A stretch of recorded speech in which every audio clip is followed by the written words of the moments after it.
Ever feel like taking a peek behind the curtain at City Hall? I know I do. Well, that's exactly what we're doing today. Oh, tell me more.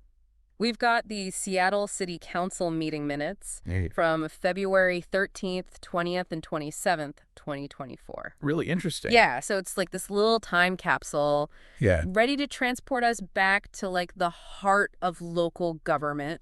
These minutes might seem, I don't know, kind of ordinary at first glance. Right. But trust me, there's a captivating story hidden within these pages.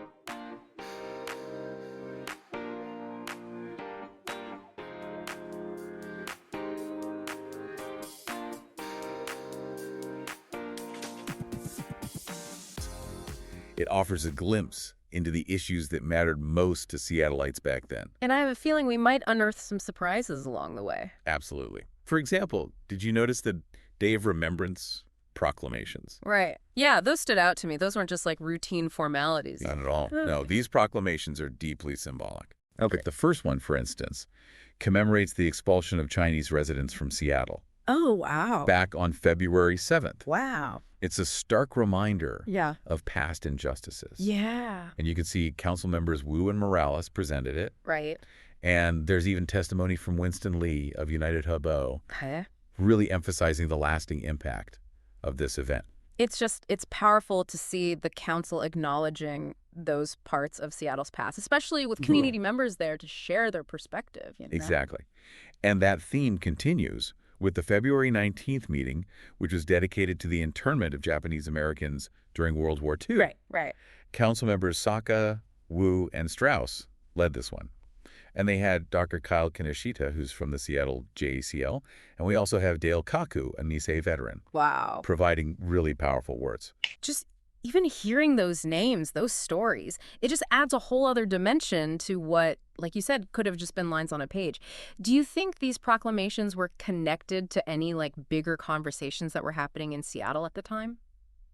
It's tough to say for sure without more context, to be honest. Right. But they definitely raise some important questions about historical memory and social justice. Yeah. For example, where there may be ongoing debates about monuments or reparations or even present-day discrimination against these communities. Those are excellent questions. Yeah. And I have a feeling we might find some answers as we kind of keep going, because it is a poignant reminder that the past is never truly the past. Absolutely. The past continues to echo into the present, shaping the issues we face today and the decisions that our leaders make. It's an important lens through which to view the rest of these meetings, for sure. So we were talking about those Day of Remembrance proclamations, Right. but those weren't the only voices that we're hearing in these council chambers. Definitely not. The minutes are filled with voices of Seattle residents, all wanting to speak their minds during open comment. And there are a lot of them. Yeah. We see names like Yeah. Debbie Wilson, Ladies Perez, David Haynes. Right. There's even someone named Gary who I swear changed their last name between meetings. Well, that happens.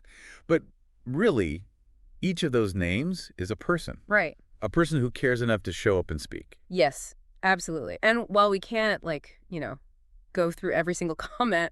I did notice some themes, especially around, environmental regulations. Yeah, definitely a big one in these meetings. Reflects a broader concern in Seattle, I'd say. Okay. For example, David Haynes shows up again, Right. advocating for stricter environmental regs, especially for those development projects near the floodplains. He was very persistent.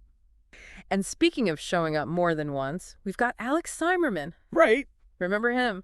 His story takes kind of an interesting turn later on. Oh, yeah, we'll definitely be getting back to Mr. Simerman. His experience, I think, kind of exposes this fascinating, but also kind of unsettling aspect of the council's power. Okay, we'll save that for later. Yeah.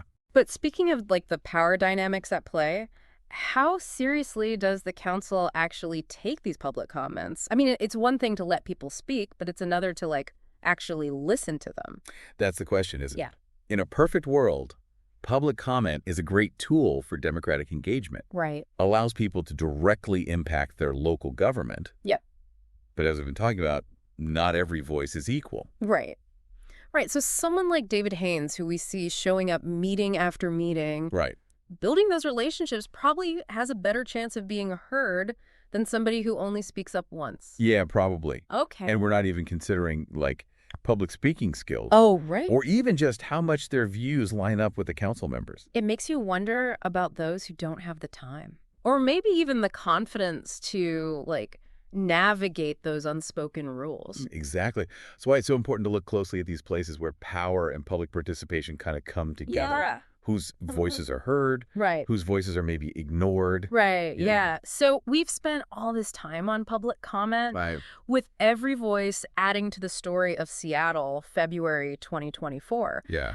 But these minutes, they're not just about public comment. They also kind of show us how the council itself operates. Yeah. From routine votes to, well, moments of unexpected drama. Yeah, it's easy to get caught up in the big picture stuff. Right. But these smaller details, Yeah. they're important pieces of the puzzle. Totally. Like floodplain regulations. Right. I got to be honest, I kind of skimmed those parts. Not going to lie. Yeah, I don't blame you. Yeah. But even those, like as dry as they seem, Right. they reflect priorities. Oh, totally. Yeah, they show potential conflicts. Yeah. And we see the actual impacts of the council's decisions. Okay. Remember David Haynes? Yes, our guy. Big advocate for those stricter environmental regulations. Right. That's where these discussions are happening. Oh, that's a good point. Yeah, good point. Okay.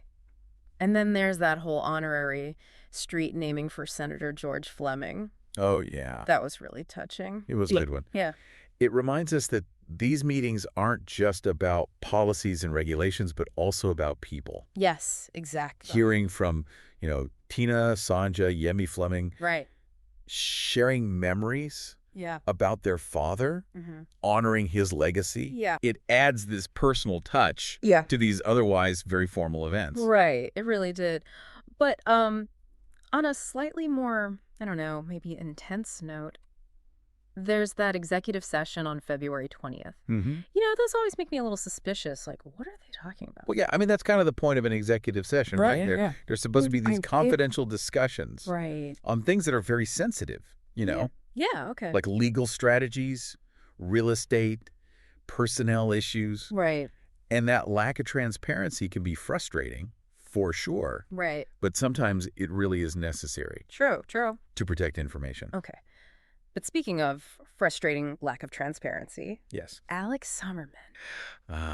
Yes. Here's where things get interesting. Mr. Summerman. This is where we see maybe not so glamorous aside to this whole civic engagement thing. Right.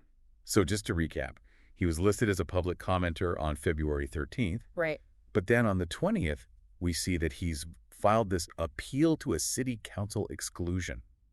So, meaning he was, barred from speaking? Yeah, he was blocked from participating on the 13th. Wow. And this is his way of appealing that decision. Okay, so he's fighting back a little bit. Exactly. And on the 27th, we see that the appeal was denied. Oh. But the minutes, Yeah. they don't give a reason. No explanation. Nothing about why he was excluded in the first place or why it was denied. See, that's a little unsettling. Makes Yeah. you wonder, who gets to decide who can speak up and who can't at these meetings, and for what reason? Exactly the questions we should be asking. Yeah. The council definitely has the right to manage their meetings, Sure. to make sure things are safe and productive. Right. But what happened with Mr. Zimmerman, it just highlights how that power could be misused. Yeah. Definitely casts a bit of a shadow over everything. Yeah, Right. without a doubt. Reminds us that power dynamics are always there, Yeah. even in systems that seem transparent, like local government. Right. Makes you wonder what stories aren't being told, Yeah. what voices are being silenced. So after spending all this time going through these minutes, finding these moments of reflection, the human connection, even some, ambiguity and a little bit of drama, what do you think the takeaway is here for the listener? I'd say it's a reminder that local government is complicated. Yeah.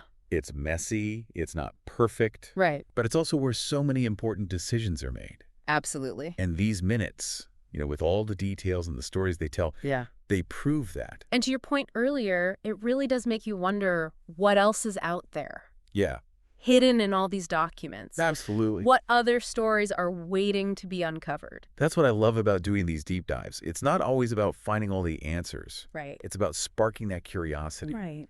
Hopefully, our listener feels inspired to do a little digging themselves. Yeah. Maybe uncover what really happened with Alex Zimmerman. Yes. Or find a whole other mystery hidden within these pages. That's the fun part. Exactly. One thing's for sure, Seattle's story, like any city, it's full of surprises. And it's up to us to, pay attention. Ask questions. Put the pieces together, one detail at a time.